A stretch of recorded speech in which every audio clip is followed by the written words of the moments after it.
Hi friends, welcome to our channel. Latest episode లో ఏం జరుగుతుందో తెలుసుకోవాలి అనుకుంటున్నారా?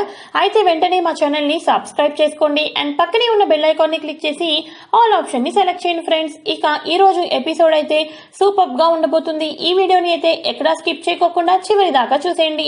ఎపిసోడ్ స్టార్ట్ అవ్వగానే నందు వాళ్ళ చెల్లి నందుకి గట్టిగా వార్నింగ్ ఇస్తుంది. అన్నయ్య, ఎటువంటి సంబంధం లేని లాస్ట్కి నువ్వు మాట ఇచ్చాను అని చెప్పి తనని జీవితాంతం తోడుగా చూడాలి అనుకుంటున్నావు. కానీ వదినకి నువ్వు దైవ సాక్షిగా, బంధుమిత్రుల సాక్షిగా, మనస వాచ కర్మన అని చెప్పి నాతిశరామి అని ప్రమాణాలు చేశావు. ఇవన్నీ కూడా మర్చిపోయావా అని చెప్పి అడుగుతూ ఉండంగా అక్కడికి అనసూయ వస్తుంది. అనసూయ వచ్చి, ఏంటి మధు, ఏం చేస్తున్నావు నువ్వు? నాకు ఒంట్లో బాగోలేదు అని చెప్పి నన్ను పరామర్శించడానికి వచ్చావా, లేకపోతే నువ్వు లాస్య జీవితంలో నాశనం చేయడానికి, లాస్యని తిట్టడానికి వచ్చావా అని అనసూయ అడుగుతుంది. చూడమ్మా, నీ కన్న కొడుకు జీవితం నాశనం అయిపోతుంటే నువ్వు పట్టించుకోవట్లా, అక్కడ మాత్రం నాకు అస్సలు నచ్చటం లేదమ్మా అని చెప్పేసి అంటూ ఉంటే, చూడు, ఎవరు ఎన్ని అనుకున్నా కూడా లాస్ట్కి నందుకి పెళ్లి చేస్తాను. నందు లాస్ట్లోనే ఆనందం ఉంది అనుకుంటున్నాడు కాబట్టి నేను నందుకి లాస్ట్కి పెళ్లి చేసి చూపిస్తాను చూడండి అని అంటూ ఉంటారు. ఈ లోపల ఈ మాటలన్నీ కూడా తులసి వింటుంది. తులసి విని చాలా బాధపడుతుంది. కానీ తన గుండె ధైర్యాన్ని చేసుకొని కళ్ళమట నీళ్లు రాకోకుండా వాళ్ళ అత్తయ్య దగ్గరికి వచ్చి, చూడండి అత్తయ్య, అవును, నందుకి లాస్యకి పెళ్లి చేయాలి, ఆయనకి లాస్య దగ్గరే ఆనందంగా ఉండాలి అనుకుంటున్నారు కాబట్టి మీరు త్వరగా నందుకి లాస్యకు పెళ్లి చేసేయండి అని తులసి కూడా అంటుంది. ఇక వెంటనే అనసూయ, నువ్వు చెప్పక్కల్లా, నువ్వు చెప్పినా చెప్పకపోయినా నేను మాత్రం పెళ్లి చేసే తీరుతాను, అర్థమైందా అని అంటూ ఉంటుంది అనసూయ. ఇక వెంటనే నందు ఏమంటాడంటే, అమ్మా, ఇప్పటికిప్పుడు పెళ్ళంటే ఎలాగమ్మా?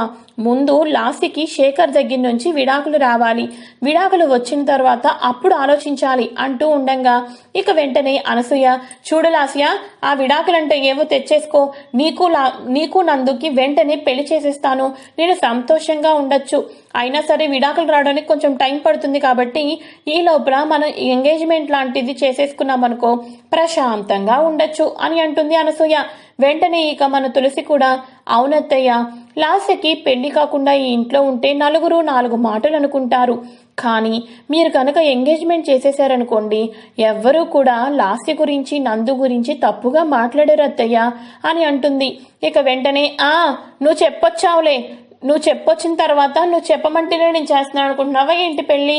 నా కొడుక్కి ఎక్కడ సంతోషంగా ఉండాలో నేను ఏమి ఇవ్వాలో నాకు బాగా తెలుసు అని అంటూ ఉండగా ఇక వెంటనే వాళ్ళ ఆడబడుచు, వదినా, ఏంటొదినా, ఈ తప్పును మీరు ఖండించాలి, అటువంటిది మీరే అన్నయ్యకి లాస్యకి ఇచ్చి ఎంగేజ్మెంట్ చేయండి, పెళ్లి చేయండి అంటున్నారు, ఏంటి వదినా ఇదంతా కూడా అని అంటూ ఉండంగా, చూడు, ఇప్పుడు నేను ఏం చేసినా సరే వాళ్ళ డెసిషన్ మారదు.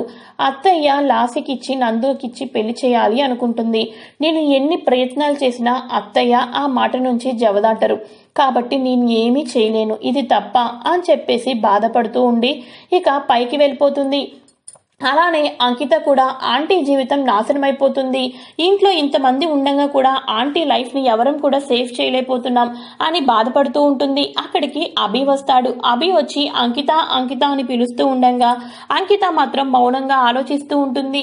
ఏంటి పిలుస్తుంటుంటే పలకటం లేదు అని అంటూ ఉంటే, ఇంట్లో పెద్ద పెద్ద విషయాలు జరుగుతున్నాయి, వాటిని చూసి మీరు కొంచెం కూడా రెస్పాన్స్ అవ్వటం లేదు, ఇక మీరు నన్ను పిలుస్తుంటుంటే నేను రెస్పాన్స్ అవ్వాలా ఏంటి అని అంటుంది అంకిత. ఏంటి అంకిత, ఏం మాట్లాడుతున్నావు నువ్వు అని అంటూ ఉంటే, అవును, మీరు పెళ్లి కాక క్రితం ఎవరి లైఫ్ గురించైనా ఎక్కువగా ఆలోచించి వాళ్ళ నిర్ణయం తీసుకొని వాళ్ళని స్టాండర్డ్గా ఉంచుతారు అని అనుకున్నాను, కానీ పెళ్లి చేసుకొని ఇంటికి వచ్చిన తర్వాత నాకు అర్థమవుతుంది మీరు ఎవరి జీవితం అంతెందుకు మీ అమ్మగారి లైఫే మీరు పట్టించుకోవట్లేదు అని అంటూ ఉండగా, చూడు అంకిత, అసలు ఏంటి ఇవన్నీ కూడా నువ్వెందుకు ఆలోచిస్తున్నావు? డాడీకి లాస్య ఆంటీ దగ్గరే హ్యాపీగా ఉండాలి అనుకుంటున్నారు, అందుకనే డాడీ లాస్యకి దగ్గరగా ఉంటారు.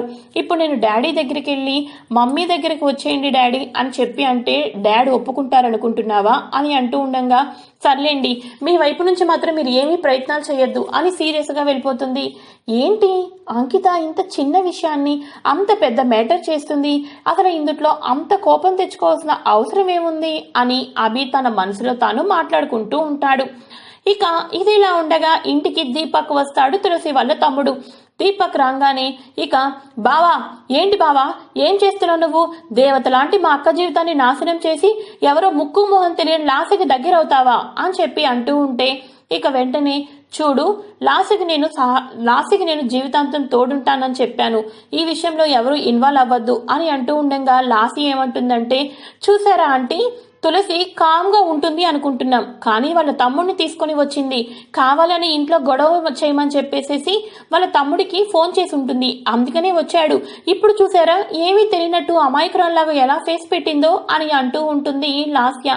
ఇక తులసి కూడా అయ్యో నాకేం తెలియదత్తయ్యా, అరే దీపక్ నువ్వు సైలెంట్ గా ఉండరా అని అంటూ ఉంటే ఆగక్క, నీకు నోట్లో నాలుక లేదని నువ్వేం మాట్లాడటం లేదని సైలెంట్ గా ఉంటే నేను వచ్చాను, బావకి ఎలా బుద్ధి చెప్పాలో అలా చెప్తాను అని చెప్పేసేసి నందుని తిడుతూ ఉంటే ఇక లాస్య మీద కూడా అరుస్తూ ఉంటాడు.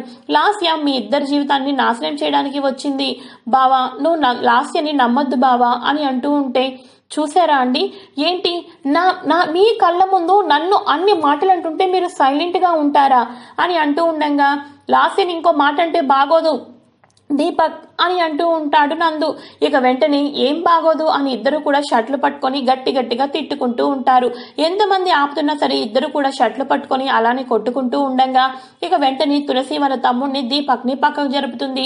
పక్కకు జరిగి పాపం వాళ్ళ తమ్ముడికి చంప మీద గట్టిగా కొడుతుంది. వాళ్ళ తమ్ముడు సడన్ గా ఆగిపోతాడు. ఇక తులసికి కట్టెలు తెంచుకునే అంత కోపం వస్తుంది. ఏం చేస్తున్నావురా నువ్వు? మనుషుల్ని చంపేద్దామని వచ్చావా ఏంటి?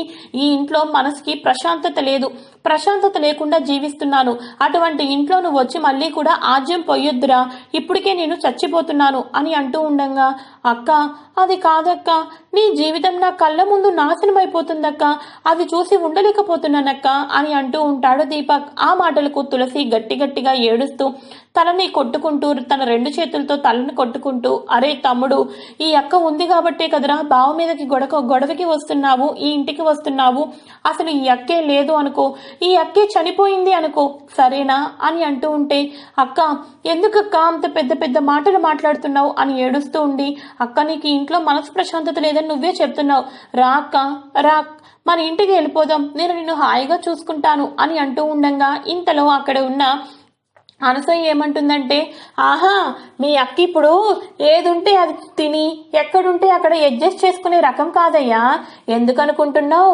ఇలాంటి ఏడుపులు పెడబబ్బులు నంగనాచి మాటలన్నీ కూడా వాళ్ళ మావయ్య దగ్గర చెప్పి ఈ ఇల్లంతా కూడా తన పేరు మీద రాయించుకుంది, మీ అక్క మామూలుది కాదు, ఇప్పుడు ఈ ఇల్లు తనది అని చెప్పేసి అంటూ ఉంటుంది.